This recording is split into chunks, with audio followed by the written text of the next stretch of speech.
नमस्कार दोस्तों, अगले वीडियो में आज फिर से आपका स्वागत है। और आज हम बात करने जा रहे हैं 8,000 फीट की ऊंचाई पर फैला एक अच्छा शहर, जहां पर हमारे भारत वर्ष से नहीं केवल और यहाँ पर अन्य देशों से भी यात्री यहाँ पर आते हैं देखने के लिए। जी हाँ, मैं बात कर रहा हूँ अपने हिमाचल प्रदेश की राजधानी शिमला की, जो कि जाखू पहाड़ियों में स्थित है। दूसरी अगर हम बात करते हैं 1971 में जब हिमाचल प्रदेश का पुनर्गठन हुआ, तो उसके बाद हिमाचल प्रदेश की राजधानी शिमला को बनाया गया। यह शहर हमारा, इसका जो नामकरण की हम बात करते हैं, सामल्या की वजह से बना है, जिसका अर्थ होता है नीला घर। हमारा इतिहास बताता है कि पहले यहाँ पर एक नीले पत्थर का बना हुआ एक घर होता था, जिसके वजह से इसका नाम सामल्या की वजह से शिमला पड़ा था। और दूसरा हमारा सामल्या का मतलब होता है नीली, जो हमारी नीली देवी के नाम से भी हम बोल सकते हैं। इसका अर्थ है हमारी जो काली की माता है, हिंदू देवी, उसका ही दूसरा रूप हम नीली माता को देख सकते हैं, जिसका मंदिर आज भी हिमाचल प्रदेश शिमला में हमें देखने को मिलता है। और अगर हम बात करते हैं इस शहर की पानी की व्यवस्था की, जल संसाधन की, तो जल संसाधन का मुख्य रूप से यहाँ पर कोई औचित्य है नहीं। दूसरा हम बात करते हैं सतलुज नदी, यहाँ से जो 24 किलोमीटर की दूरी पर पड़ती है। सतलुज नदी का पानी शिमला के लिए प्रयोग किया जाता है।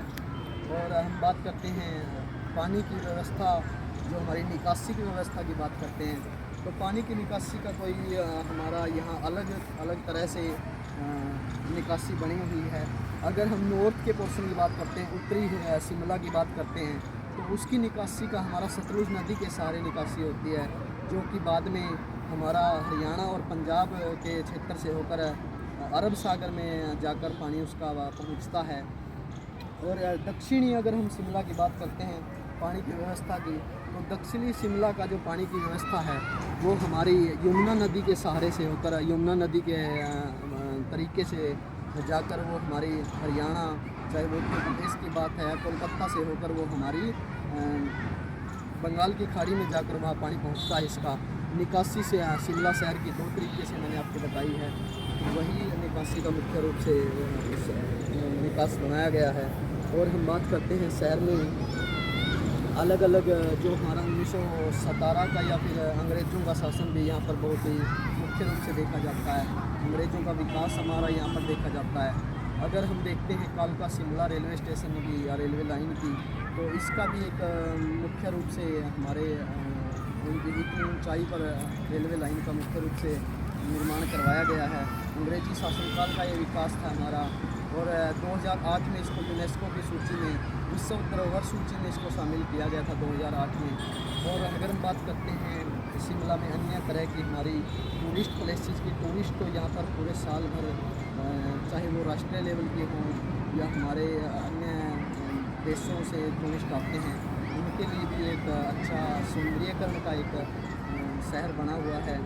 और हम बात करते हैं चाहे वो माल रोड की बात हो, जाखू मंदिर की बात हो, या फिर श्री बालाजी धाम की बात हो शिमला की, या अन्य तरह के जो हमारे टूरिस्ट प्लेसेस बने हुए हैं, चाहे वो चर्च की बात हो, तो वो एक मुख्य रूप से देखने को हमें वहाँ पर मिलता है। इसके बाद अगर हम कुफरी का भी रास्ता हम देखते हैं, कुफरी भी शिमला से पास नहीं पड़ता है। कुफरी भी एक लोगों के लिए मनोरंजन के लिए एक अच्छी जगह हमारी बनाई गई है पहाड़ी क्षेत्र के ऊपर। हम बात करते हैं अंग्रेज़ों के शासनकाल की भी। अंग्रेज़ों के शासनकाल में शिमला को ग्रीष्मकालीन राजधानी हमारा बनाया जाता था। चाहे वो ग्रीष्मकालीन में किसी भी तरह की बात हो, तो शिमला को राजधानी बनाया जाता था। चाहे 1972 का हमारा शिमला समझौता की बात है, जिसमें हिमाचल प्रदेश का पुनर्गठन किया गया था, या हमारा 1942 के शिमला की बात है। अलग अलग तरह के एग्रीमेंट, अलग अलग तरह के समझौते अंग्रेज़ों के द्वारा भी और हमारे अंग्रेजी शासनकाल के बाद भी हमारे वहाँ पर शिमला में देखने, पहाड़ियों का शहर भी कहा जाता है। और इसके बाद अगर हम बात करते हैं शिमला में एजुकेशन सिस्टम की, शिक्षा व्यवस्था की, तो चाहे वो हिमाचल प्रदेश विश्वविद्यालय की बात है, वो भी शिमला में स्थित है। चाहे वो इंदिरा गांधी महाविद्यालय की बात है, कॉलेज की बात है, तो वो भी एक शिक्षा के क्षेत्र में अग्रणीय संस्थान हमारे माने जाते हैं। अगर मैं दूसरी बात करता हूँ हमारी जनसंख्या की, तो करीब 9.5 लाख के करीब जनसंख्या वाला ये क्षेत्र एक अच्छा अपना सौंदर्य बनाए हुए, एक अच्छी अपनी पहचान है भारतवर्ष में बनाए हुए है। इसमें हम बात करते हैं धार्मिक जनसंख्या की, तो करीब 95% 95% के करीब हमारे हिंदू धर्म के लोग वहाँ पर निवास करते हैं। करीब 2.5% के करीब हमारे मुस्लिम वहाँ पर निवास करते हैं। 1.2 के करीब हमारे परसेंटेज के करीब हमारे प्रतिशत सिख निवास करते हैं, और अन्य धर्म के भी लोग हमारे वहाँ पर देखने को मिलते हैं। चाहे वो चर्च की बात है या फिर किसी भी तरह के पिकनिक स्थल की बात है, हमारी शिमला का एक अच्छा योगदान है। अगर मैं बात करता हूँ शिमला के हमारे राजनीतिक की बात करता हूँ, तो राजनीतिक में हमारी एमपी की सीट है शिमला की। सांसद हमारे वहाँ सर 2024 में चुने गए थे।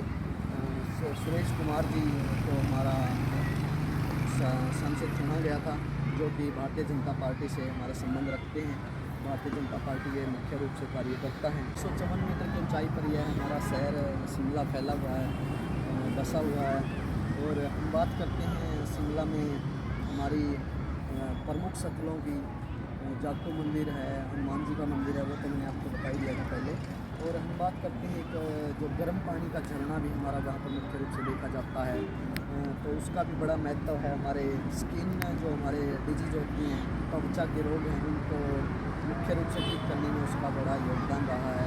चाहे वो हमारी लक्कड़ बाज़ार की बात है, तो जहाँ पर लकड़ी के हमें अलग अलग तरह की हमारी घर सजावट का सामान हमें देखने को मिलता है, और हमारे सौंदर्यकरण का जो सामान है वो भी सारा वहाँ पर मिलता है।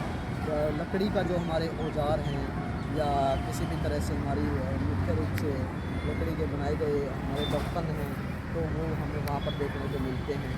और मैं आपको वीडियो अच्छी लगे तो वीडियो को शेयर करना, और आप हिमाचल घूमने जा रहे हैं तो शिमला जरूर जाइएगा। अच्छा सौंदर्य, अच्छा दृश्य देखने को मिलेगा वहाँ पर, और शांति का सफल हम सोच सकते हैं। पहाड़ी एरिया में शांति का सफल हमारा शिमला बहुत मुख्य रूप से देखा जाता है। वीडियो को ज़्यादा से ज़्यादा शेयर करें, अच्छी लगी चैनल को सब्सक्राइब करें और बेल आइकन को ज़रूर दबाएं, ताकि आने वाले शहर के बारे में आपको जानकारी मिल सके।